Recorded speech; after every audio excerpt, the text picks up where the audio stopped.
Hello friends, welcome to Civil Academy ISPCS. Today we are going to discuss social security coverage of India.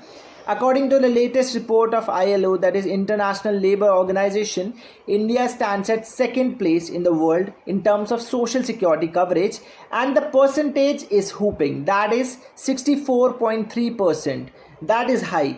Obviously India is a welfare society, यानी अगर मैं इसको translate करूँ, समाज कल्याण का जिम्मा जो है भारत में भारत सरकार का है, भारत में जो विभिन्न राज्य सरकारें हैं उनका है।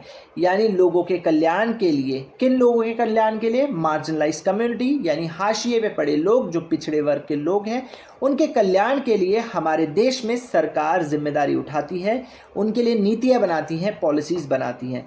जैसे एक एग्जाम्पल देता हूँ आपको अटल पेंशन योजना का। अब हमारे सामने एक सवाल आता है मेंस एग्जाम में, जहाँ पर आपको पॉलिसी फ्रेमिंग के बारे में क्वेश्चन पूछा जाता है मार्जिनलाइज सेक्टर से रिलेटेड। तो आंसर राइटिंग में हमेशा आपको ध्यान रखना है कैसे आपको पॉलिसी मेकिंग में short term and long term goals को बैलेंस करना है। फॉर एग्जाम्पल, आज अगर किसी गरीब इंसान को भूख लग रही है तो लॉन्ग टर्म पॉलिसीज़ जैसे स्किल डेवलपमेंट, एजुकेशन, एंड वो पहले एजुकेटेड होगा, स्किल डेवलप करेगा, नौकरी पाएगा और उसके बाद कमाएगा, तब तो अपनी भूख नहीं मिटाएगा, तब तक तो वो ही मिट जाएगा।